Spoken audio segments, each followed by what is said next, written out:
Hello friends, welcome back to another video. जैसे हम evolution chapter पढ़ रहे थे उसी को हम कंटिन्यू कर रहे हैं और आज की वीडियो में हम जो टॉपिक्स पढ़ेंगे इसमें हम डार्विन की थ्योरी ऑफ नेचुरल सिलेक्शन पढ़ेंगे या फिर हम इसको theory of origin of species भी कह सकते हैं और हम एक एग्जाम्पल पढ़ेंगे नेचुरल सिलेक्शन का।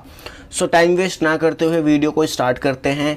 तो अगर हम बात करें डार्विनिज्म की, यानी जो डार्विन ने थ्योरी दी थी, उस थ्योरी को कहा जाता है थ्योरी ऑफ नेचुरल सिलेक्शन या फिर theory of origin of species.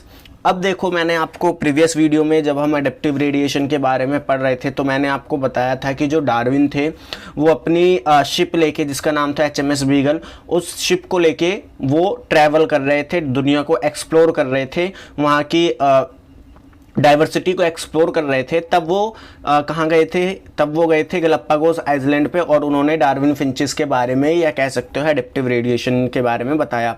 अब जिस समय वो ट्रैवल कर रहे थे दुनिया भर में और डाइवर्सिटी के बारे में पता कर रहे थे, उस टाइम पे उन्होंने एक कह सकते हो ऐसे पढ़ा या एक बुक पढ़ी और उससे वो बहुत ज़्यादा इन्फ्लुएंस हुए पॉपुलेशंस को लेके। तो ये कई बार नीट एग्जामिनेशन या फिर अदर मेडिकल एग्जामिनेशन में पूछा गया है कि डार्विन अपनी जर्नी के दौरान किन चीज़ों से इन्फ्लुएंस हुए थे। तो उसमें एक नाम आता है TR माल्थस का। तो जो डार्विन थे वो इन्फ्लुएंस हुए थे एक आर्टिकल से और उस आर्टिकल का नाम था an essay on principle of population और इस आर्टिकल को लिखने वाले का नाम था TR माल्थस। तो ये आपसे पूछ सकता है, ये आप याद रखना कि TR माल्थस एक व्यक्ति थे, उन्होंने एक ऐसे लिखा था, एक आर्टिकल लिखा था जिसका नाम था an essay on principle of population और इस आर्टिकल से डार्विन बहुत ज़्यादा इन्फ्लुएंस हुए थे।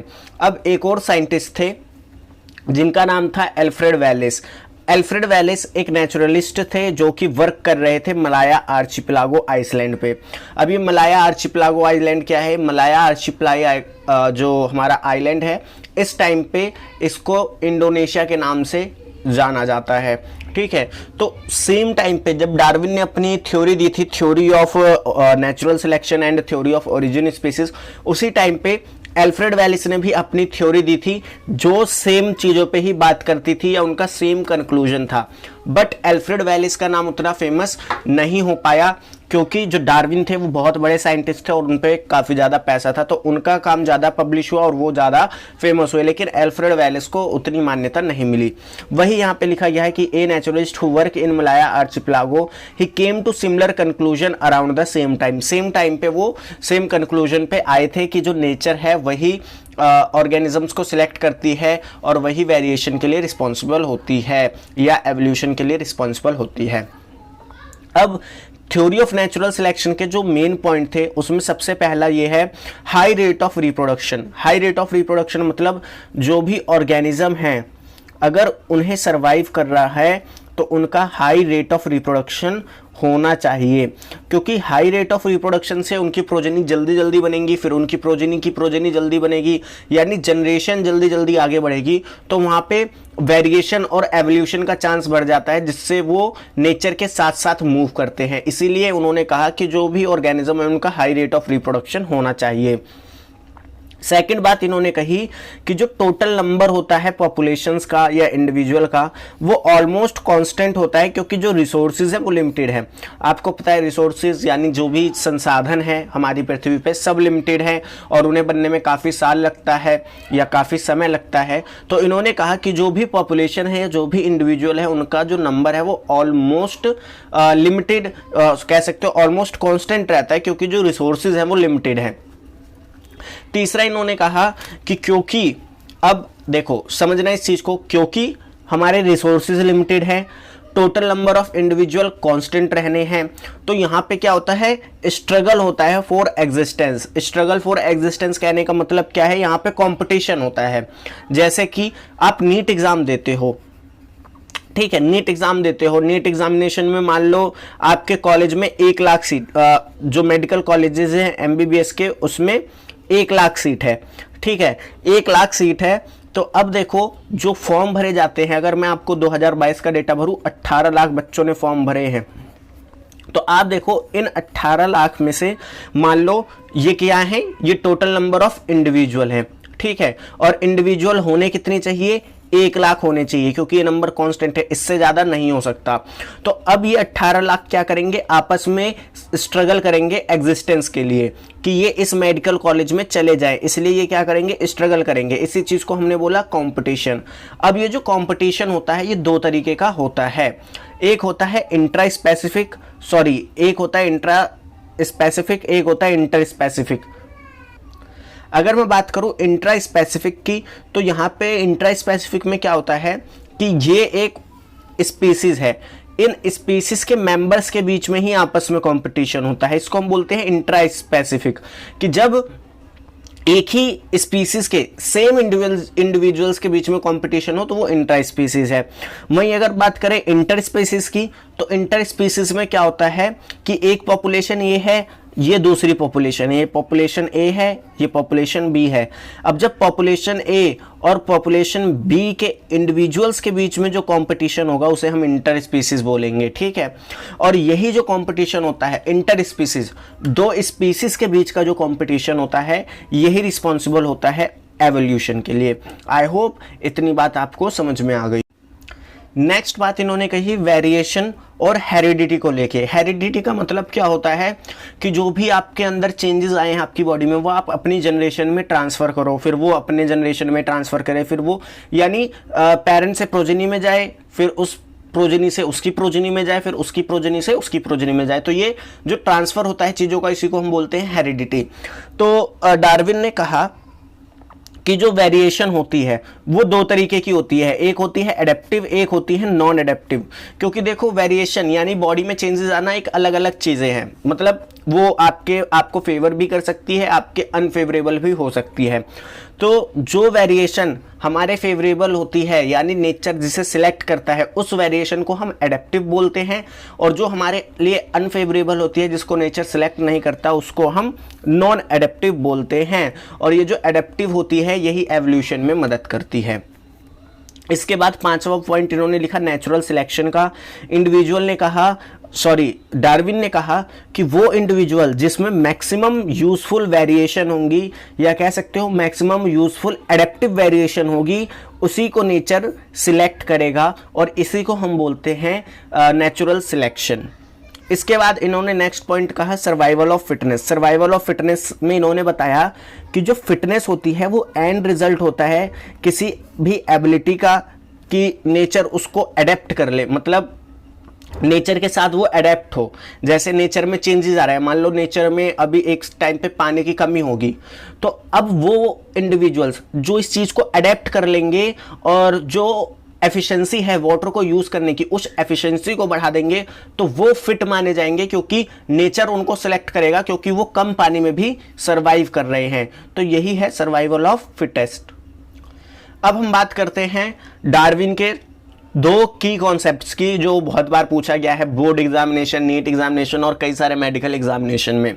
तो जो डार्विन के 2 की कॉन्सेप्ट थे, उसमें एक पहला तो था ब्रांचिंग डिसेंट और दूसरा था नेचुरल सिलेक्शन। अब ब्रांचिंग डिसेंट क्या है? ब्रांचिंग डिसेंट जो है वो पैटर्न ऑफ एवोल्यूशन है, मतलब पेरेंट से प्रोजेनी बनना, फिर उससे उसकी प्रोजेनी बनना, फिर उसकी प्रोजेनी बनना, ये ब्रांचिंग डिसेंट है। नेचुरल सिलेक्शन क्या है? नेचुरल सिलेक्शन है उनमें से फिट इंडिविजुअल को ढूंढना, या ऐसे इंडिविजुअल को ढूंढना जिसके पास एडेप्टिव वेरिएशन है, या ऐसी वेरिएशन है जो नेचर में उसे सर्वाइव करने में मदद करे। ये नेचुरल सिलेक्शन हो जाएगा। जैसे मान लो ये एक कोई इंडिविजुअल है, इससे 2 इंडिविजुअल बने। अब इस इंडिविजुअल में जो वेरिएशंस आई वो नॉन एडेप्टिव थी, यानी नेचर के अनुकूल नहीं थी, लेकिन इसमें जो वेरिएशन आई वो नेचर के अनुकूल थी, तो ये एडेप्टिव वेरिएशन हो गई। तो अब नेचर क्या करेगा? इसको नेचर में सर्वाइव करने देगा और इसको नेचर में सर्वाइव नहीं करने देगा। तो अब इसकी प्रोजेनी बनेगी, ठीक है, क्योंकि ये तो सर्वाइव नहीं कर पाएगा, तो ये आगे इसका काम खत्म, लेकिन ये सर्वाइव कर गया तो ये अब अपनी प्रोजेनीज बनाएगा। अब ये फिर से एडेप्टिव नॉन एडेप्टिव 2 तरीके की बनाई, तो यहाँ पे नेचर सिलेक्ट करेगा कि हाँ ये एडेप्टिव है, ये नॉन एडेप्टिव है, ठीक है। और वो सिलेक्ट कैसे होता है? उनकी कंडीशंस के द्वारा, जिसका हम अभी एक एग्जाम्पल भी पढ़ेंगे कि नेचुरल सिलेक्शन काम कैसे करता है। और ये जो पूरा पैटर्न है इसी को हम बोलते हैं ब्रांचिंग डिसेंट, कि 1 से 2 बने, उसमें सॉरी, उसमें एक एडेप्टिव था, एक नॉन एडेप्टिव था, फिर उससे दोबारा एक जनरेशन बनी, उसमें एडेप्टिव नॉन एडेप्टिव, ये ब्रांचिंग डिसेंट है। और जो सिलेक्शन है वो नेचुरल सिलेक्शन है। Darwin said that the appearance of new life form is due to accumulation of variation from one generation to another। मतलब डार्विन ने ये कहा कि ये जो नई लाइफ फॉर्म हमें देखने को मिलती है, या कह सकते हो जो नया इंडिविजुअल देखने को मिलता है या नई स्पीसीज देखने को मिलती है, वो कई सारे वेरिएशन के एक्यूमुलेशन से बनती है। जब ये एक जनरेशन से दूसरे जनरेशन में पास होती है कि यहाँ से यहाँ एक जनरेशन में गई, इसमें कुछ वेरिएशन थी, अब ये आगे ट्रांसफर कर देगा वेरिएशन को और यहाँ पे भी कुछ वेरिएशंस आ जाएंगी।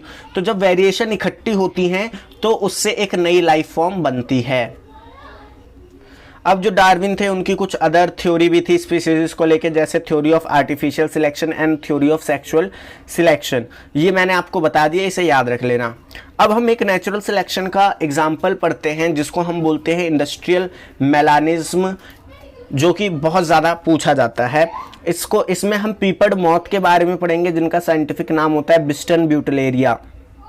तो देखो यहाँ पे हम एक इंग्लैंड का एग्जाम्पल ले रहे हैं कि इंग्लैंड में एक समय हम तब लेंगे कब का, इंडस्ट्रियलाइजेशन से पहले का, यानी जब इंडस्ट्रीज नहीं थी इंग्लैंड में, और एक समय लेंगे हम आफ्टर इंडस्ट्रियलाइजेशन का, यानी जब इंग्लैंड में इंडस्ट्रीज लग चुकी थी। तो जब इंडस्ट्रियलाइजेशन से पहले की बात करें तो हमने सन 1850 की बात करी, और इंडस्ट्रियलाइजेशन के बाद हमने 1920 की बात करी। अब हुआ क्या कि इंग्लैंड में दो तरीके के पहले मोथ पाए जाते थे, एक ब्लैक एक वाइट। लेकिन यहाँ पे बात क्या थी, यहाँ पे बात ऐसी थी कि इंग्लैंड में जो ब्लैक कलर के हमारे मोथ थे उनका नंबर कम था, और जो वाइट कलर के मोथ थे इनका नंबर ज़्यादा था।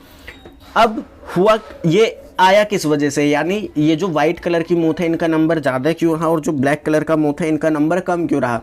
इसकी वजह थी वहाँ पे प्रीडेटर्स, जैसे कि due to presence of lichen on tree trunk. आपको पता है कि जो लाइकन्स होते हैं इनको हम पॉल्यूशन इंडिकेटर भी कहते हैं, क्योंकि जहाँ पे पॉल्यूशन होता है वहाँ पे लाइकन्स नहीं पाए जाते। तो जब इंडस्ट्रीज लगी नहीं थी तो इंग्लैंड में पॉल्यूशन नहीं था। पॉल्यूशन नहीं होने की वजह से वहाँ पे पेड़ों पे लाइकन्स पाए जाते थे, और लाइकन्स वाइट कलर के होते हैं। तो लाइकन्स जब ट्री की ट्रंक पे चिपके रहते थे तो उसकी वजह से ट्री का ट्रंक भी वाइट अपीयर होता था, और वाइट बैकग्राउंड की वजह से जो वाइट कलर के मोथ थे वो उस बैकग्राउंड में हाइड हो जाते थे, और जो ब्लैक विंग मोथ थे यानी जो डार्क कलर के मोथ थे उनको प्रीडेटर आके क्या करता था, खा लेता था। तो इसी की वजह से इंडस्ट्रियलाइजेशन से पहले जो ब्लैक कलर के मोथ थे वो कम थे और वाइट कलर के मोथ ज़्यादा थे। अब हुआ क्या, इंडस्ट्रियलाइजेशन के अगर बात करें, इंडस्ट्रियलाइजेशन के बाद अब क्योंकि इंडस्ट्रीज लग गई, वहाँ पे धुआं उठने लगा, पॉल्यूशन हुआ, पॉल्यूशन होने की वजह से लाइकन्स खत्म हो गए। अब लाइकन्स खत्म हो गए तो आपको पता है ट्री का जो ट्रंक होता है वो ब्राउन कलर का होता है या डार्क कलर का होता है। तो इसकी वजह से जो ब्लैक मोथ थे वो हाइयर नंबर में हो गए और जो वाइट मोथ थे वो लोअर नंबर में हो गए। In the absence of lichens, क्योंकि वो वाइट कलर के होते हैं, उनके एब्सेंस होने की वजह से, और ये एब्सेंस किस वजह से हुआ, पॉल्यूशन की वजह से, ट्री ट्रंक जो है वो डार्क कलर का हो गया, जिसकी वजह से जो ब्लैक विंग मोथ थे वो इजीली हाइड कर पाए, और जो वाइट विंग मोथ थे उनको प्रीडेटर ने खा लिया। सो यहाँ पे ये क्या है, नेचुरल सिलेक्शन है एक तरीका का, कि नेचर सिलेक्ट कर रही है कि कब कौन सी स्पीसीज रहेगी।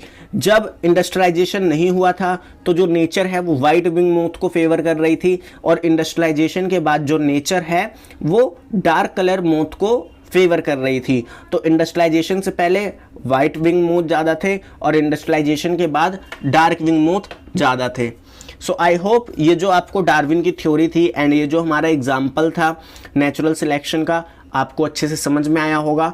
मिलते हैं नेक्स्ट वीडियो में जिसमें हम क्या करेंगे, मॉडर्न सिंथेटिक थ्योरी के पढ़ेंगे।